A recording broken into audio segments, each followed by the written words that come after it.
Isang masayang buhay mga kaguro. Welcome po sa aking channel. Ako po ay si Madam Dama. As in, damang-dama, feel na feel ang pagiging isang guro. Layon po ng aking channel ang makapagbigay ng dagdag kaalaman tungkol sa mga usapin ng pagtuturo. Kaya kung magustuhan po ninyo ang aking channel, ay huwag niyo po akong pagdamutan ng inyong mga like at mag-subscribe na rin po kayo. I-click ang notification bell para ma-inspire po akong gumagawa ng mga informative na videos para po sa inyo at pakishare na rin po. Pasensya na po kung ako'y demanding, naglalaro na. Okay, so ang topic po natin sa araw na ito ay how to achieve a perfect score of 7 in the classroom observation tool of the RPMS PPST school year 2022-2023 for Proficient Teachers. Okay, bakit po importante ang magkaroon ng mataas na rating? Perfect. Okay? Dahil ito po ay kailangan sa bagong career progression at pag may contest, halimbawa search for most outstanding teacher, ganyan, dapat mataas ang grade mo para syempre ikaw ang number 1.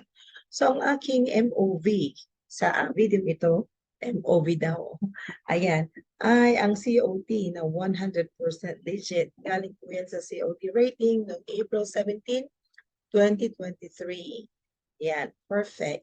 Now, kung mapapansin ninyo, wala pong rating dito sa indicators 7, 8, and 9 dahil yan po yung tinatawag natin na NCOI or Non-Classroom Observable Indicators para sa third quarter. Okay. So, paano niya nagawa or na-achieve ang perfect score na ito? So, tara na po at himay-himayin natin isa-isa ang mga indicators. Okay. So, let's start with indicator number 1. Applied knowledge of content within and across curriculum teaching areas. So, for example, you are teaching dressmaking, ayan po ay sa TLE, and your topic is body measurement. And you integrated or incorporated lesson about measuring tools. Say, for instance, before we discuss our lesson, I want you to identify these measuring tools. For ganon, okay? May video sana ako ditong i-feature. Kinuha ko sa YouTube. Kaya lang natatakot po ako sa magiging problema ng copyright issue. Okay, kaya next time na lang po aralin ko na. Okay, so you are going to show them ruler and let them identify what it is. Do not say that this is a ruler. So what is this, you may ask? How is this used? And what is the unit of measure? Ganyan. So hanggang ilan ang kaya niyang i-measure? Mga ganun na katanungan. Then show meter stick and the same procedure na ginawa mo sa ruler, you ask. And then you can also show push-pull rule. Kaya alam niyo yun, yung ginagamit ng mga carpentry, mga construction, ganyan, sa pagsusukat ng mga mahabang bagay-bagay, okay? And take measure. Ganun din po ang gagawin ninyo. You are going to ask, okay? Just like what you did nung pinakita niyo yung ruler. So sa ginawa mong yan, you were able to apply knowledge of content within curriculum teaching area. And ano yon? Yan po ay lesson also in PLE about mensuration. And a lesson in math, which is unit of measure, and that is across curriculum teaching area naman.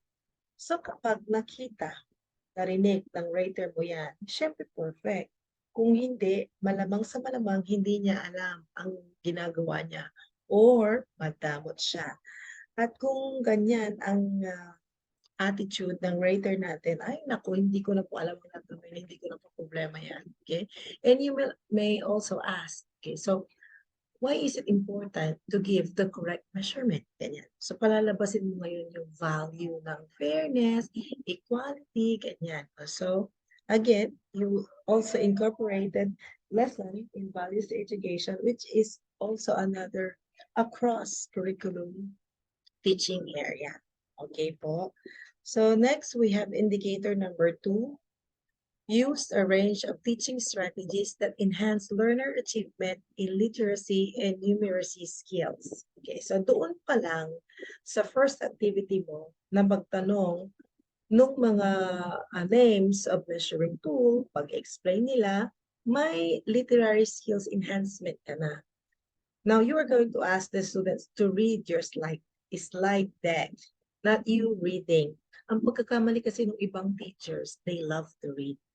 Okay, so sila ang nagbabasa. No, you should ask the students to read your slide deck.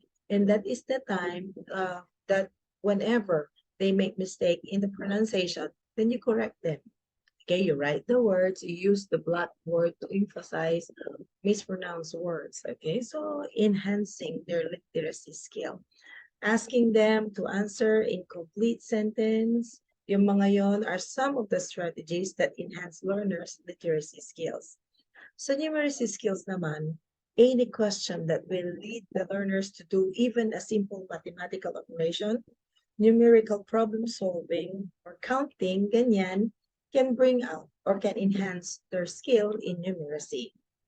Okay, so like in the lesson, yung body measurement, as I've said to you, lesson interest making. So you'll say, how many inches are there in 1 meter? Will you show me, okay, any, or you can call name, or you can call volunteer to show dun sa ruler mo, yung one, or yung saan yung guhit, ganyan, okay? So, you can also ask, how many lines are there in 1 inch? And you show me, ganyan. So, again, questions about math. So that's enhancing or how do you call that one?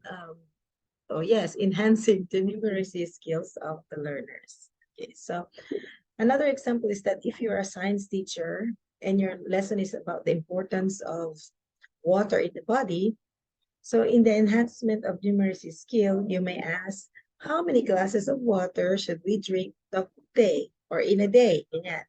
How many glasses of water are there in 1 liter?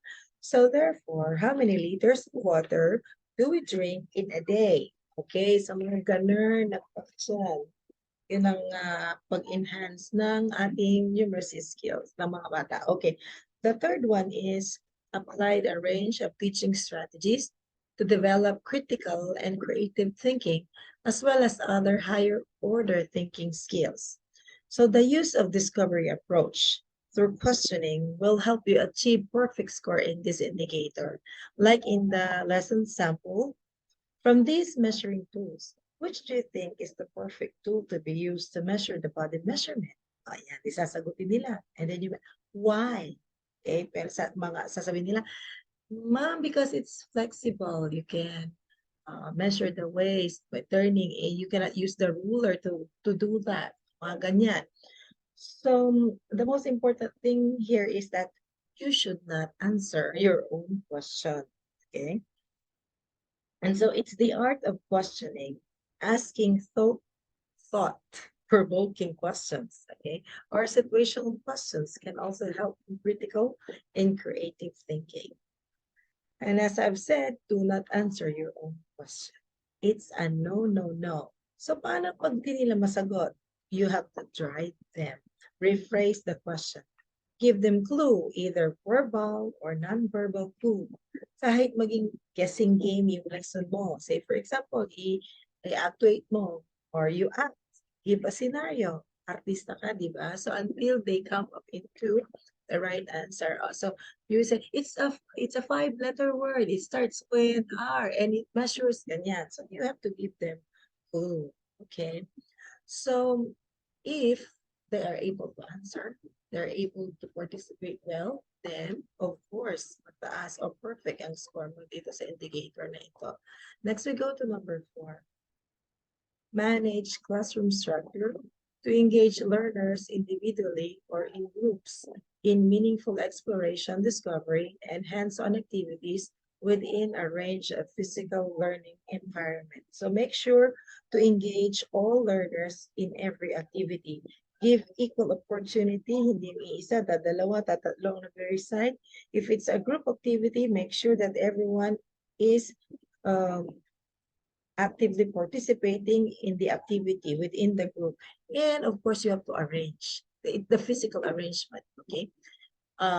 If it is a group activity, then make sure that the the tables, the chairs that they're going to use will be accessible, arranged properly. Yeah.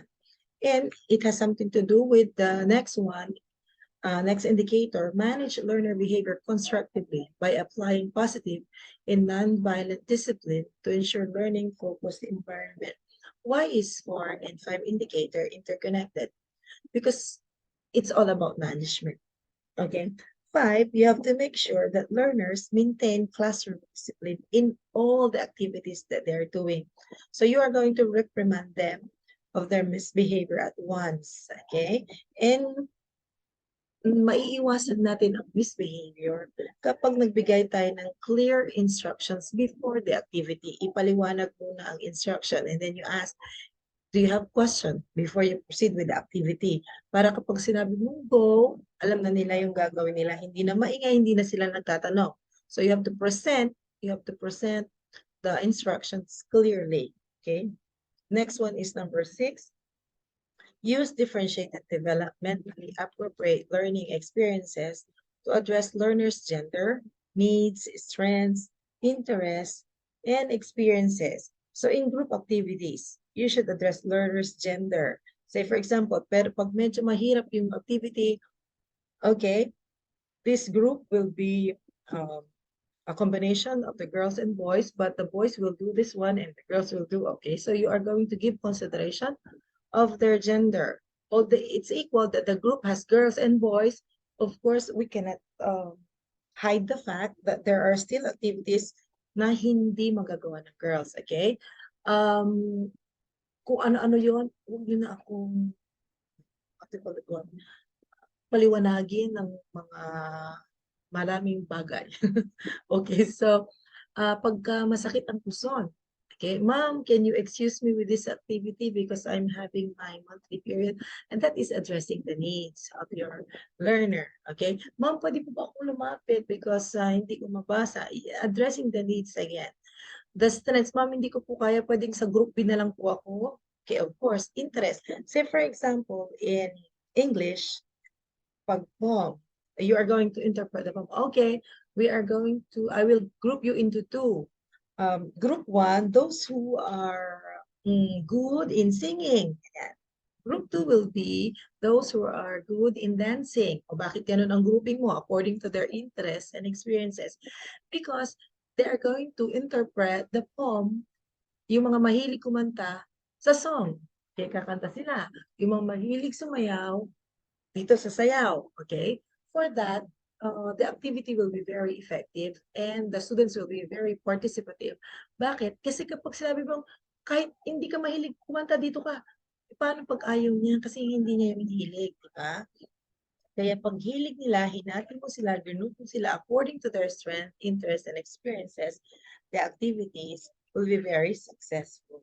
And of course, swak na swak ang grades mo dito. Pak na pak. Ganun. Okay, next number 7. Plan, manage, and implement the developmentally sequenced teaching and learning processes to meet curriculum requirements and varied teaching contexts.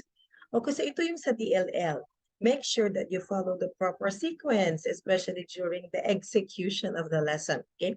Maganda nga yung DLL mo, well planned. But in the execution, medyo topsy-turvy ka, oh, it's a no-no. So being nervous or feeling that you have butterflies in your stomach is just but normal. But as long as you master your lesson, you know the flow of your lesson, you can never be wrong. Okay? Next indicator is indicator number 8. Selected, developed, organized, and use appropriate teaching and learning resources, including ICT, to address learning goals. So in selecting teaching resources, for example, you are going to use a video lesson, make sure that it will not exceed 4 minutes. Games or any source like song, ganyan, dapat hindi siya masyadong mahaba. Because remember, in indicator 7, here, planning, plan, manage, ganyan. So, each part of the lesson has corresponding minutes. Like, for example, in the motivation, at most 5 minutes lang yon. So kapag lumagpas ka, because ang ginamit mong resources ay medyo mahaba, okay? So lalagpas ka ng 1 hour lesson. And so you will fail in your goal. And so, ligwa ka girl, ligwa ka boy, okay? Hindi mo makukuha yung mataas dito. But if you have planned your lesson well, manage the classroom, and you were able to select and organize your resources well, tamang-tama lang yung length, tamang-tama lang para sa mga activities mo, then walang problema. Okay? And then number 9, design, selected, organized, and use diagnostic, formative, and summative assessment strategies consistent with curriculum requirements. So it's about the pre-test and the post-test. So your pre-test and post-test should be at most 10 items lang. And it should be within the lesson, of course. Remember, in the post-test, you are going to measure what they learned from the lesson. So you consider your objectives, okay? So in designing and crafting your assessment, okay, consider your objectives. That is how you achieve your objectives makikita sa post-test natin. Okay, so with this video, I hope po na nakatulong po ako ng kahit kaunti para sa inyo para ma-achieve po ninyo ang inaasam-asam na perfect score or rating sa inyong COT. So that ends my topic po for today.